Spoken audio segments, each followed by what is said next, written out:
Hi, I'm your host, Larissa Werstiak. Through this podcast, I aim to empower and inspire jewelry entrepreneurs and innovators so they can thrive by doing what they love. I'm passionate about digital marketing for jewelry brands, and I'm excited to share my passion with you. This is episode 103, and today I'm going to be sharing some tips for effectively using color for your jewelry marketing. But before we get all that, I want to share some marketing related news and insights from the past week that caught my attention. Search Engine Journal recently published an informative article about optimizing e-commerce product pages for SEO. They recommend implementing a keyword strategy, optimizing titles and meta descriptions, adding FAQ content, writing unique product descriptions for every product, sharing customer reviews, and more.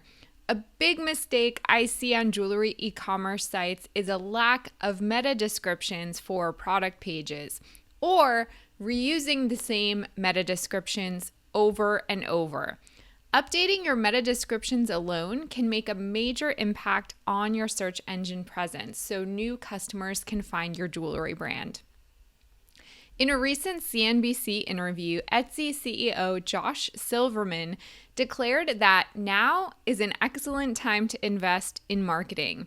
If you sell your jewelry on Etsy, then you'll definitely want to pay attention to his opinions on marketing spend.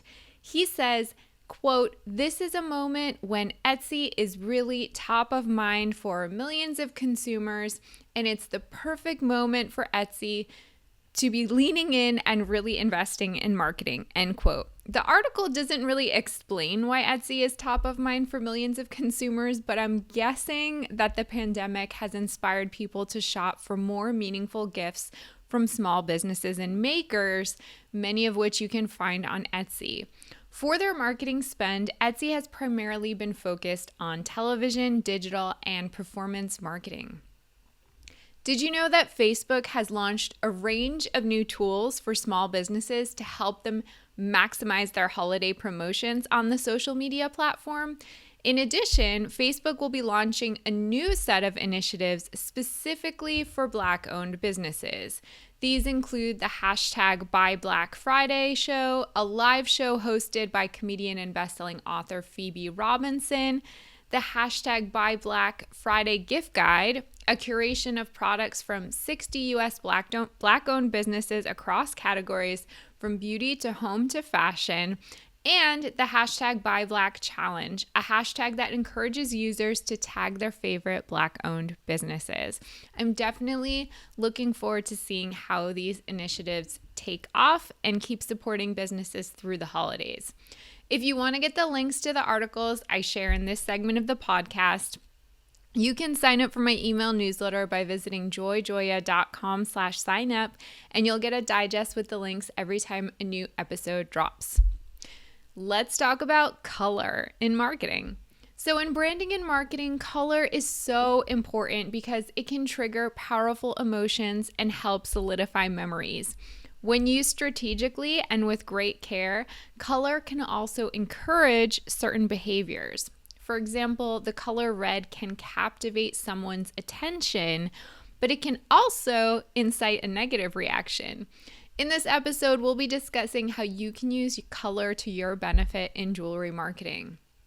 So every jewelry brand with a premeditated brand identity has a color palette that remains consistent across all customer touchpoints. I'm sure you're familiar with Tiffany & Company's color palette, which includes Robin's Egg Blue with black and white as accent colors. Cartier is Fire Engine Red with black and white as accent colors. And the last line, a more up-and-coming brand, is super colorful with tan as the primary color and turquoise, red, and pink as accent colors. A brand color palette typically consists of 3 to 5 colors, a bold main color, a complementary color, and 1 to 3 neutrals. A brand with only 3 colors in total would have only 1 accent neutral, while a brand with 5 colors would have an accent neutral, a dark neutral, and a light neutral. Throughout the branding and marketing, the first two colors will likely be utilized the most. However, in some cases, a jewelry brand needs additional colors for an e-commerce website, social media, and other assets. In general, a logo should include no more than two colors and definitely needs to work in black and white. More than anything, you should remember that there really isn't a right or wrong way to approach the creation of your jewelry brand's color palette. You should also remember that, quote, color is too dependent on personal experience to be universally translated to specific feelings, end quote, according to one article I found from Help Scout. However, color theory can guide you to make good decisions about mixing colors, since it outlines the best practices and conventions for using colors.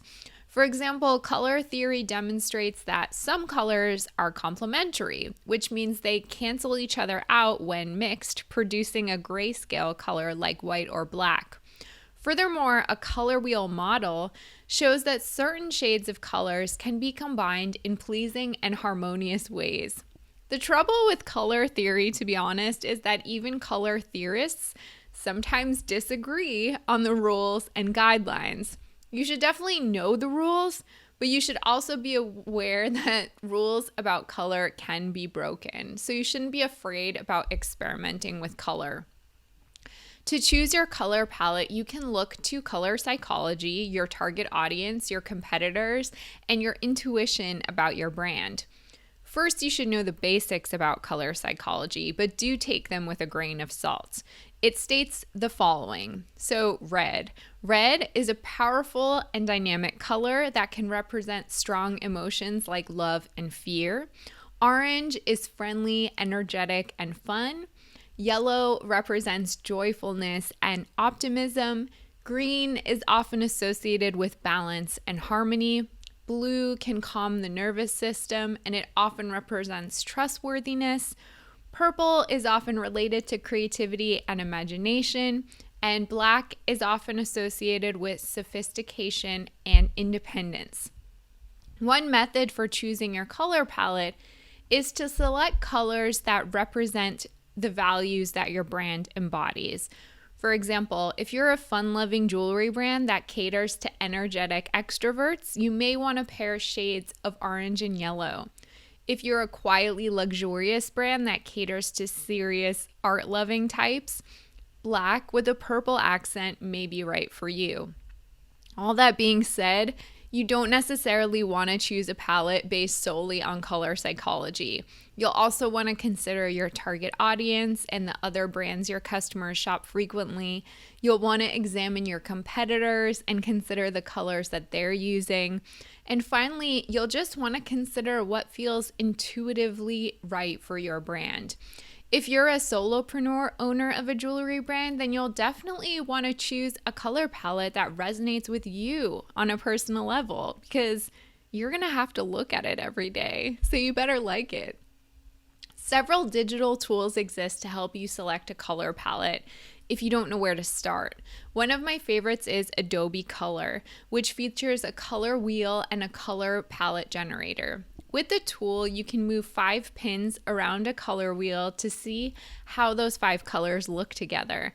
You can also apply color harmony rules like analogous, monochromatic, or complementary to ensure that you're following the best practices for color matching if you are nervous about breaking the quote-unquote rules. One of the most exciting features about the Adobe Color tool is that you can upload any photo that you like, and it will extract the main colors for you. So your entire color palette can actually be derived from a single inspiration photo. When you find a color palette that you like, you can save it to your Adobe Color library for reference. One important thing to remember about using color in marketing is to know how color is communicated and shared. So web-safe colors, or colors that are used for websites, are designated by what's known as a hex code. It's a code that consists of 6 letters and numbers preceded by a hashtag. You'll also need to know the difference between RGB and CMYK colors. RGB colors are colors that are optimized for viewing on electronic displays like LCD computer monitors and digital cameras. CMYK refers to colors that can be used for printed materials. If your jewelry brand has a website, digital marketing materials, and printed marketing materials, then you'll need to know the hex, RGB, and CMYK color identifiers for the colors in your color palette. A skilled graphic designer can definitely help you with this. To add an extra layer of complexity, color also plays an important role in e-commerce, since certain colors can encourage or discourage shopping behaviors. According to an article from E-commerce Nation, the color red is often associated with urgency. So it can be used on an e-commerce site to promote a sale or limited time offer. Orange can make a consumer feel confident, so it can be a great choice for call to action buttons. Of course, if these colors aren't part of your brand identity, then you won't just want to randomly use them on your e-commerce site. However, your knowledge about these colors can help you make better decisions related to e-commerce user experience. Choosing colors is not an easy process, and it's best left to a graphic designer or branding expert who can help you select the perfect combination of colors for your brand. You'll be committing to your brand's color palette for the long term, so it shouldn't be based on trends or passing fancies. What are some brand color palettes that you admire? How do you use color for your brand currently? You can always email me, Larissa, that's LARYSSA, @joyjoya.com with your questions, comments, and feedback. As a reminder, my new book, Jewelry Marketing Joy, is now published and ready to ship. If you'd like to learn more about the book and how you can order your own copy, please visit joyjoya.com/book.